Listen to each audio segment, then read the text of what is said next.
Hello दोस्तों, बहुत बहुत स्वागत है आपके अपने यूट्यूब चैनल बीएससी हेल्पर में, जहां पर हमने स्टार्ट कर दी थी बीएससी थर्ड सेम की केमिस्ट्री। इसकी यूनिट फर्स्ट हम डिस्कस कर रहे थे जिसका नाम है केमिकल काइनेटिक्स। इस यूनिट के 2 लेक्चर हम पहले ही प्रोवाइड आपको कर चुके हैं और इस यूनिट का ये लेक्चर नंबर 3 है। ठीक है, इससे पिछले लेक्चर में हमने मॉलिक्यूलरिटी ऑफ रिएक्शन और ऑर्डर ऑफ रिएक्शन, अभिक्रिया की कोटि और अभिक्रिया के आणविकता पर बात की थी। ठीक है, तो इस लेक्चर में हम अभिक्रिया की कोटि के आधार पर कुछ रिएक्शंस होती हैं उनके बारे में जानेंगे। ठीक है, लेकिन उससे पहले एक इंपॉर्टेंट टॉपिक और आता है, वह है अर्ध आयुकाल। इस पर बात कर लेते हैं, फिर हम आगे बढ़ते हैं। ठीक है, देखिए अर्ध आयुकाल क्या होता है। अर्ध आयुकाल को इंग्लिश में कहते हैं हाफ लाइफ पीरियड। क्या कहते हैं? Half life period. इसकी डेफिनेशन देख लेते हैं। ठीक है, देखिए इसके बेस पर क्वेश्चंस भी बनते हैं, तो यहाँ पर इसे देख लेते हैं। क्या होता है कि वह समय जिसमें अभिकारक यानी कि रिएक्टेंट की सांद्रता को क्या क्या कहते हैं? कंसंट्रेशन। ठीक है, का मान प्रारंभिक सांद्रता से आधा रह जाता है, उसे कहते हैं अभिक्रिया का अर्धायु काल। ठीक है, क्या होता है कि उस टाइम पीरियड कि वह समय जिसमें कोई भी रिएक्शन आधी पूर्ण हो जाती है, जिसमें कोई भी रिएक्शन आधी पूर्ण हो जाती है, उसे ही कहते हैं हाफ लाइफ पीरियड। किसी भी रिएक्शन में अभिकारक की जो सांद्रता है वह अपने प्रारंभिक मान की आधी रह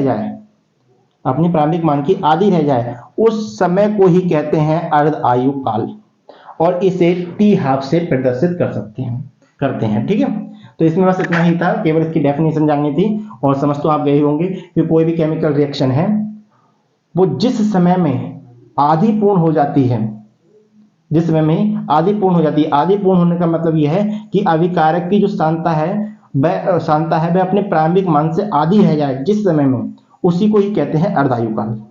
ठीक है, और इसे टी हाफ से प्रदर्शित करते हैं। ये हो गया अर्धायु काल। अब देखेंगे हम कि अभिक्रिया की कोटि के आधार पर कुछ रिएक्शंस होती हैं, उनके बारे में जानते हैं। इसे आप नोट कर लीजिए, फिर आगे बढ़ते हैं। तो देखिए ऑर्डर ऑफ रिएक्शन कोटि के आधार पर, अभिक्रिया की कोटि के आधार पर कुछ केमिकल रिएक्शन हैं, उन्हें देखते हैं। तो पहली है शून्य कोटि की अभिक्रिया। शून्य कोटि की अभिक्रिया क्या होती है ये देख लेते हैं। देखिए क्या है कि वह अभिक्रिया जिसकी दर अभिकारकों की सांद्रताओं पर निर्भर नहीं करती है, शून्य कोटि की अभिक्रिया कहलाती है। यानी कि अर्थात वह अभिक्रिया जिसकी दर अभिकारकों की सांद्रता की शून्य घात के अनुक्रमानुपाती होती है।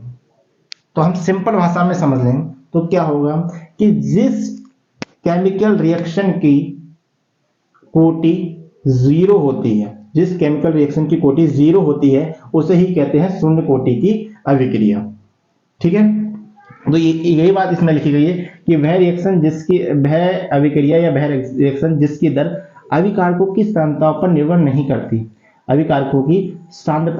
नहीं करती, शून्य कोटि की अभिक्रिया कहलाती है। या ये भी कह सकते हैं कि वह अभिक्रिया जिसकी दर अभिकारकों की सांद्रता की शून्य घात के अनुक्रमानुपाती होती है। ठीक है, तो ये होगी शून्य कोटि की अभिक्रिया। इसके एग्जाम्पल की बात कर लें। एग्जाम्पल क्या हो जाएंगे इसके? एग्जाम्पल मान लिया कि N2 है, O2 से रिएक्शन हो रही है।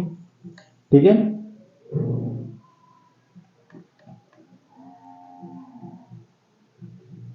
और 2NO बन रहा है। तो अब इसमें देखिए आप, ये भी गैस है और ये भी गैस है।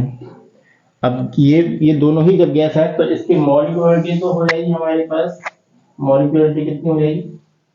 मॉलिक्यूलरिटी तो इसकी हो जाएगी 1 + 1 यानी कि 2। लेकिन बात करें ऑर्डर यानी कोटि की, तो कोटि कितनी हो जाएगी? ये भी गैस है, ये भी गैस है, और गैसीय तथा जलीय अणुओं के लिए जो ऑर्डर ऑफ रिएक्शन होता है वो 0 होता है, तो ये 0 है। ठीक है, अब जो ऑर्डर ऑफ रिएक्शन 0 है तो इस तरीके से ये शून्य कोटि की अभिक्रिया है। ठीक है, जिस भी केमिकल रिएक्शन का ऑर्डर 0 होता है उसे ही कहते हैं शून्य कोटि की अभिक्रिया। ठीक है, अब दूसरा एग्जांपल देख लेते हैं। दूसरा एग्जांपल क्या है इसका?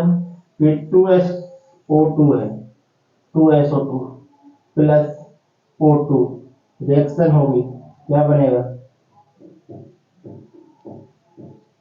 2SO3।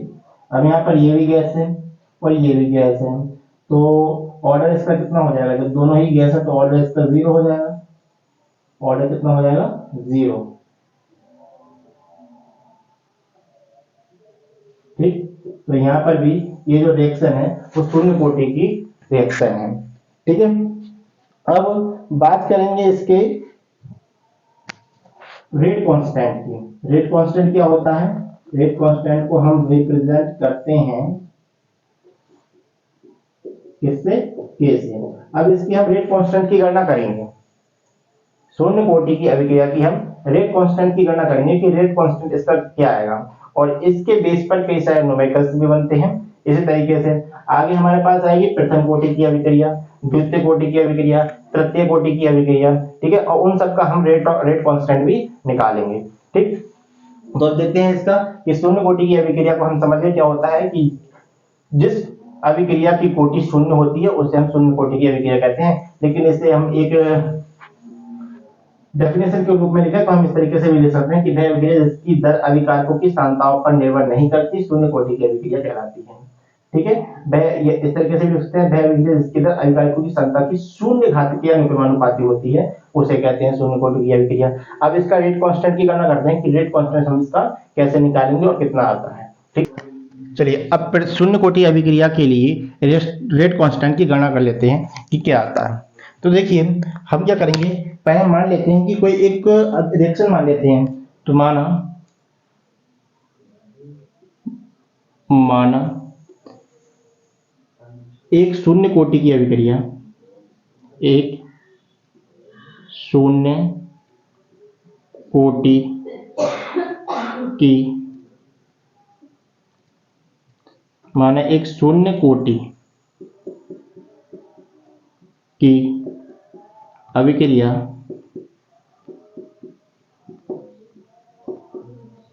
इस प्रकार है, इस प्रकार है। क्या है कि मान लिया कोई एक रिएक्टेंट ए है जो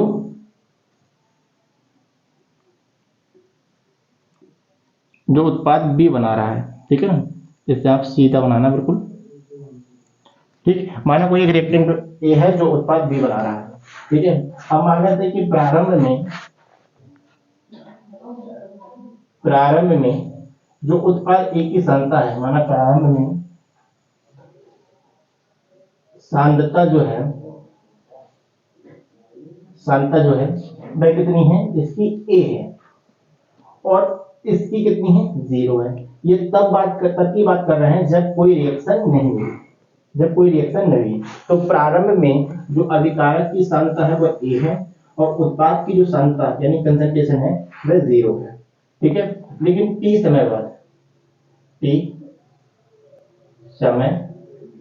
बाद जो सांद्रता ए की जो सांद्रता है वह हो जाती है ए माइनस एक्स।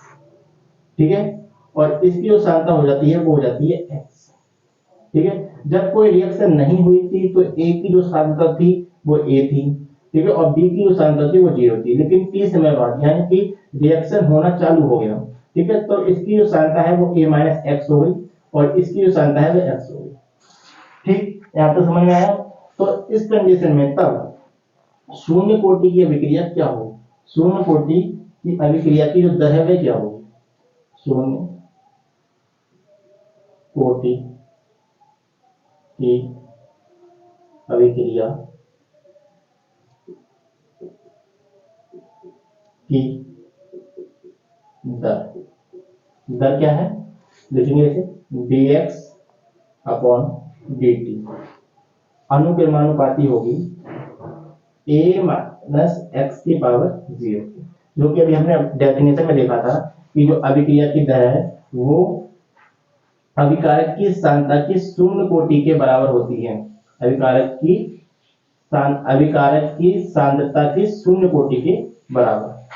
ठीक है, तो यहाँ पर ये आ गया। अब dx अपॉन dt अनुक्रमानुपाती का चिन्ह हटेगा तो कांस्टेंट मिलेगा हमें k और a माइनस एक्स की पावर 0 है और किसी की पावर 0 होती है तो उसका मान कितना होता है, 1 होता है। ठीक है, तो 1 यहाँ पे लिखते नहीं, कोई दिक्कत वाली बात यहाँ पर नहीं। अब dx है, dt को इधर ले जाएंगे तो ये हो जाएगा के डी टी। अब इसका कर देंगे हम इंटीग्रेशन ऑन इंटीग्रेशन, इंटीग्रेशन यानी समाकलन ऑन इंटीग्रेशन। इंटीग्रेशन करेंगे तो क्या होगा, जब dx का करेंगे तो ये हो जाएगा इंटीग्रेशन का चिन्ह लगाएंगे dx और ये हो जाएगा k dt, और यहाँ पर 1 का इंटीग्रेशन करेंगे तो कितना आ जाएगा x आ जाएगा, और यहाँ पर k जो है ये तो कांस्टेंट है तो इसे बाहर ले लेते हैं, ठीक है ना, k है कांस्टेंट, इसे ले लेते हैं बाहर इस तरीके, ठीक है। अब k है, k एज इट इज रहेगा, यहाँ पर 1 का इंटीग्रेशन कर रहे हैं t के रिस्पेक्ट में तो यहाँ पर आ जाएगा t, और एक इंटीग्रेशन कांस्टेंट लगा देते हैं यहाँ पर i, ठीक है। i क्या है यहाँ पर, इंटीग्रेशन कांस्टेंट, इंटीग्रेशन कांस्टेंट समाकलन नियतांक, इंटीग्रेशन कांस्टेंट, ठीक। अब क्या करेंगे, यदि हम x बराबर 0 मान लें और t बराबर 0 ले लें, t बराबर 0, x बराबर 0 और t बराबर 0 हो तब अब यहाँ पर x बराबर 0 रखा और यहाँ पर t बराबर 0 रखा तो ये भी 0 हो जाएगा, ये भी 0 हो जाएगा, तो यहाँ पर i बराबर क्या मिलेगा हमें, i बराबर हमें मिलेगा 0, ठीक है। अब i की वैल्यू दोबारा इसमें रख देंगे, i की वैल्यू दोबारा इसमें रख देंगे, देखो i की वैल्यू दोबारा इसमें रखा तो हमारे पास मिलेगा x बराबर, i की वैल्यू तो 0 है तो यहाँ पर आ जाएगा x बराबर kt, ठीक है। अब यहाँ से हम k की वैल्यू निकालना है क्योंकि हमें क्या निकालना है, रेट कांस्टेंट, k की वैल्यू निकालना है तो k बराबर हो जाएगा हमारे पास x अपॉन में t, ये आ गया हमारा रेट कांस्टेंट, किसके लिए, शून्य कोटि की अभिक्रिया के लिए, ठीक है। अब बात करेंगे यहाँ पर हम निकालेंगे इसकी यूनिट कितनी क्या हो जाएगी इसकी, शून्य कोटि की अभिक्रिया की यूनिट। ये क्वेश्चन भी कई बार पूछा जाता है कि शून्य कोटि की अभिक्रिया के लिए शून्य कोटि की अभिक्रिया की यूनिट क्या होगी, तो यूनिट हम निकाल लेते हैं। ये क्या है, कंसंट्रेशन है, x क्या है, कंसंट्रेशन है, और t क्या है, टाइम है, तो ये क्या हो जाएगा,